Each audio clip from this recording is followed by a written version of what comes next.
Olá, eu sou a Duda Ruiz e você está no canal Escrito à Mão e como você é muito bem-vindo aqui, eu já te convido para ficar. Vai inscrever-se, selecione o sininho em todas e assim você fica sempre sabendo do que está acontecendo aqui no canal. Gente, que saudade que eu tava de postar vídeo. Eu fiquei uma semana de molho, só que tá mais pertinho de mim lá no WhatsApp, sabe, que meu esposo estava com gesso essa semana, a semana passada, né? E então eu não tinha como gravar, editar, meu tempo estava bem escasso. Acabei ganhando aí a função de enfermeira por alguns dias, né? E aí, como estava no finzinho da semana mesmo, eu falei, bom, eu vou deixar para gravar semana que vem. Acabei me envolvendo aqui com os meus vasos, as minhas plantas, e aí acabei deixando os vídeos para essa semana mesmo. Bom, eu tô aqui com a minha Bíblia Note, eu tava lendo aqui novamente capítulo 5, né, de Atos dos Apóstolos, e o finzinho do 4 aqui, que é o tema do que eu vou fazer aqui hoje, do meu estudo de hoje, né? No finzinho aqui do capítulo 4, o texto está nos contando que os convertidos, a multidão, da multidão dos que creram, uma era a mente e o coração. Então eles se tornaram tão unidos que eles passaram a considerar que tudo que eles tinham não era unicamente seu, né? Olha, ninguém considerava unicamente sua coisa alguma que possuísse, mas compartilhavam tudo o que tinham. Então eles traziam tudo que eles tinham, que eles possuíam, seus bens, e eles dividiam entre si. No finzinho aqui do capítulo 4, Barnabé é citado. Olha só, o versículo 36 diz: José, um levita de Chipre, a quem os apóstolos deram o nome de Barnabé, que significa encorajador, vendeu um campo que possuía, trouxe o dinheiro e o colocou aos pés dos apóstolos.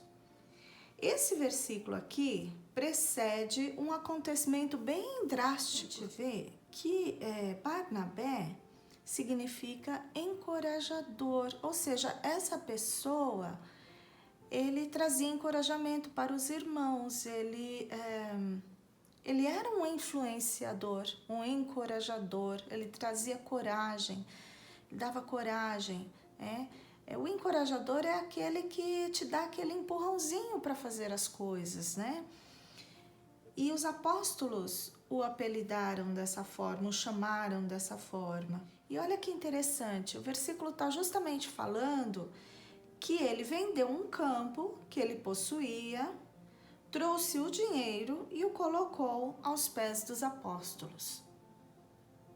E aí, na sequência, a gente vê o relato da história de Ananias e Safira, que foi um casal que também vendeu uma propriedade e trouxe lá o dinheiro para os apóstolos. Mas eles tiveram um probleminha aí no percurso, né? E o que aconteceu com eles? Bom, eles venderam a sua propriedade, no entanto, eles retiveram parte do dinheiro para si.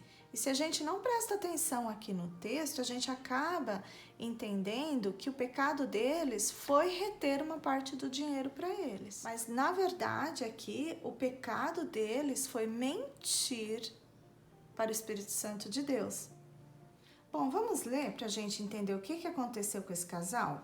Um homem chamado Ananias, com Safira, sua mulher, também vendeu uma propriedade. Ele reteve parte do dinheiro para si, sabendo disso também sua mulher, e o restante levou e colocou aos pés dos apóstolos. Então perguntou Pedro: Ananias, como você permitiu que Satanás enchesse o seu coração a ponto de você mentir ao Espírito Santo e guardar para você uma parte do dinheiro que recebeu pela propriedade? Ela não pertencia a você? E depois de vendida, o dinheiro não estava em seu poder? O que o levou a pensar em fazer tal coisa? Você não mentiu aos homens, mas sim a Deus. Ouvindo isso, Ananias caiu morto. Grande temor apoderou-se de todos os que ouviram o que tinha acontecido. Então os moços vieram, envolveram seu corpo e levaram-no para fora e o sepultaram. Cerca de 3 horas mais tarde, entrou sua mulher sem saber o que havia acontecido. Pedro lhe perguntou: diga-me, foi esse o preço que vocês conseguiram pela propriedade? Respondeu ela: sim, foi esse mesmo. Pedro lhe disse: por que vocês entraram em acordo para tentar o Espírito do Senhor? Veja, estão à porta os pés dos que sepultaram o seu marido, e eles a levarão também. Naquele mesmo instante ela caiu morta aos pés dele. Então os moços entraram e, encontrando-a morta, levaram-na e a sepultaram ao lado de seu marido. E grande temor apoderou-se de toda a igreja, de todos os que ouviram falar desses acontecimentos. Então aqui, olha, 2 versículos chaves para a gente entender o pecado de Ananias e Safira. O versículo 3, Ananias, como você permitiu que Satanás enchesse o seu coração a ponto de você mentir ao Espírito Santo de Deus e guardar uma parte do dinheiro que recebeu pela propriedade? Não pertencia o dinheiro a você? Depois de vendido, o dinheiro não estava em seu poder? O que o levou a pensar em fazer tal coisa? Você não mentiu aos homens, mas sim a Deus. E depois aqui o versículo 9. Por que vocês entraram em acordo para tentar o Espírito do Senhor? Como Pedro disse para aquele homem, a posse era dele. Quando ele vendeu o dinheiro, estava com ele. E ele não precisaria ter entregue aquilo que era seu. O pecado de Ananias foi vender a sua propriedade e dizer que estava entregando todo o dinheiro. Provavelmente seguindo o exemplo de Barnabé, o encorajador. A gente não sabe, mas é possível que tenha sido isso. Ou seja, eles mentiram quando disseram que estavam entregando o valor total daquela venda. Coisa que eles não precisariam ter feito. Bom, para começo de conversa, como eu falei, eles não precisariam nem ter vendido a propriedade. Mas se eles haviam dito que venderam e queriam entregar todo o valor, eles deveriam ter feito isso. E eles sofreram uma punição bem rigorosa, E foi exemplo para todos. Aqui fala que todos ficaram temerosos, com grande temor daquilo que eles viram, por causa daqueles acontecimentos. Bom, buscando aqui uma aplicação para esse texto, a gente vê a importância da sinceridade do nosso coração quando nós ofertamos a Deus. O Senhor se agrada de um coração sincero, de um coração grato, um coração que oferta com alegria. Então, se nós nos propusermos a ofertar na casa do Senhor, que seja com alegria, com sinceridade. Isso me leva a pensar também quando nós declaramos ao Senhor que nós entregamos a Ele tudo o que nós temos, Como é importante que nós sejamos verdadeiros nessa declaração. Quando nós entregamos o nosso lar, a nossa casa, o nosso trabalho, o que nós fazemos, os nossos talentos, a motivação para qualquer oferta que nós vamos entregar a Deus, qualquer coisa que nós vamos entregar a Deus, ela tem que ser verdadeira, ela tem que ser sincera, ela tem que ser correta, sem interesses obscuros, implícitos, escondidos, Se eu entrego a minha oferta financeira a Deus, não é para receber nada em troca. E tem que ser com alegria, tem que ser com o meu coração inteiro.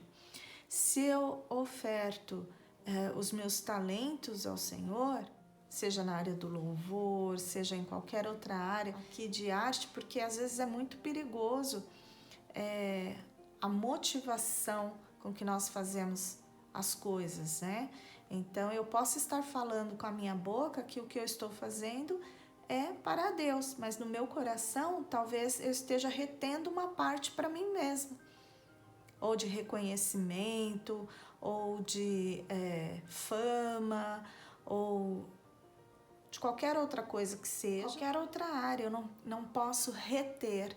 Se eu digo que eu estou entregando para Deus, eu tenho que entregar 100%. Eu não posso reter nada para mim. E não é porque Deus não quer dividir nada conosco, é porque eu não posso mentir. Eu tenho que ser verdadeira, eu tenho que falar a verdade. E essa é uma ótima lição pra gente, né? Porque às vezes é tão bom você ouvir elogios, né? Ou você ficar famoso, ficar conhecido. Isso potencializa o nosso ego, né? Mas o que a gente precisa prestar atenção é isso, é a nossa sinceridade. Se você estiver buscando fama, se você estiver buscando algo para si, seja sincero e diga: não, eu estou fazendo isso em prol do meu próprio sucesso. Mas se você está fazendo algo declarando que é para Deus, então que seja 100% para Ele. Isso nos ensina a sermos sinceros com Deus, né?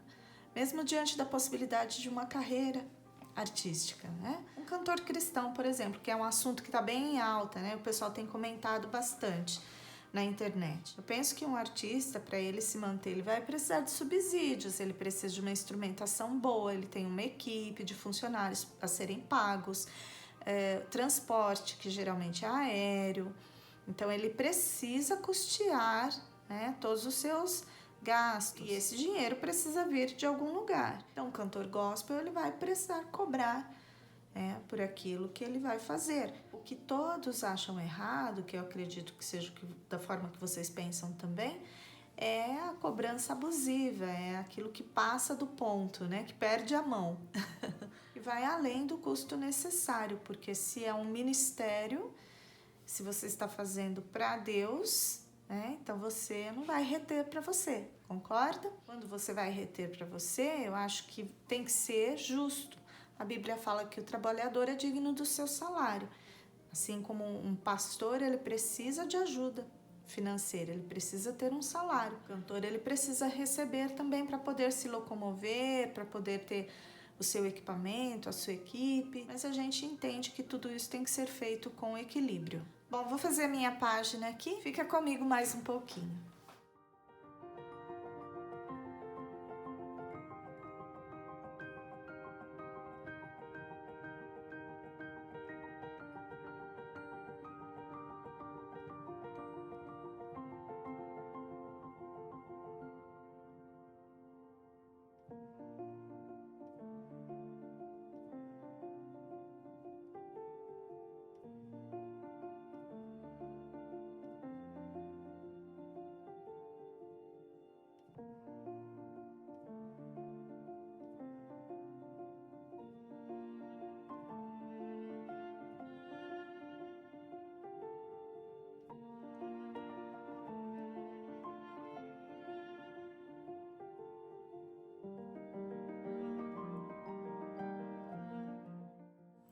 Prontinho, terminei.